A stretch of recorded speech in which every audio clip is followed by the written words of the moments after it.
Hello, friends. We have started with a new chapter that is occupational health, and today we are learning about pneumoconiosis. In the previous lecture, we learned about how to prevent occupational diseases.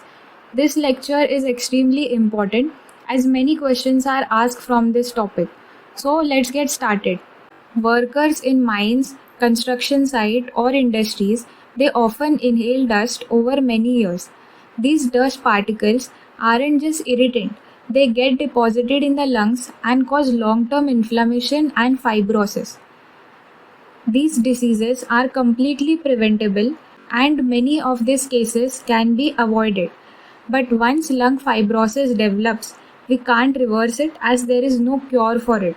So prevention and early diagnosis are the key. The hazardous effect of dust on lungs, it depends upon a number of factors which we will learn in a minute. So, what is pneumoconiosis? Pneumoconiosis is a group of lung diseases occurring out of the specific occupation caused by inhalation of insoluble dust over a prolonged period of exposure, also called as dust disease. So, what is the pathology behind this disease?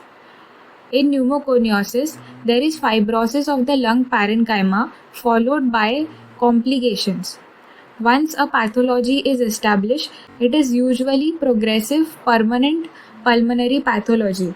The patient presents with the clinical features of persistent cough, progressive breathlessness, which gradually cripples the person by reducing the working capacity due to fibrosis of the lungs. It can result into certain complications like tuberculosis, emphysema, COPD, pulmonary hypertension, cor pulmonale, and even carcinoma can occur in some cases. So, what are the different factors which influence pneumoconiosis? So, it depends upon a number of factors. Like the first factor is concentration of dust in the air. So, higher the concentration, greater is the health hazard. The permissible limit is 200 microgram per cubic meter of air. The second important factor is composition of the dust. The more complex the composition of dust, greater is the health hazard. The third important factor is duration of exposure. So, longer the duration of exposure, greater is the health hazard. So, it takes nearly 10 to 15 years of exposure for the development of tissue reaction. The fourth important factor is individual susceptibility. Better the health and nutrition status of the individual, lesser is the chances of development of pneumoconiosis early. The last and the most important factor is the size of the dust particle. This is the most important determining factor. Smaller the size of the dust particle, greater is the tissue reaction. So different size of the particle has different reaction. If the particle is more than 10 micron, the particle will settle down on the ground and become soil dust. If it is between 10 and 5 micron, it is caught in the upper respiratory passage. If it is between 5 and 3 micron, then it is caught in the mid respiratory passage. If it is between 3 and 0.5 micron, they reach the alveoli and cause tissue reaction, that is fibrosis, and they are the most dangerous.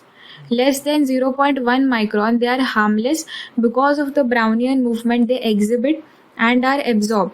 So these are some of the common diseases. Like silica can cause silicosis, asbestos causes asbestosis, iron causes siderosis, coal dust causes anthracosis, aluminiosis, barium berylliosis, stone causes lithosis, barium causes barytosis, and beryllium causes berylliosis. The next is common diseases which are caused by organic dust.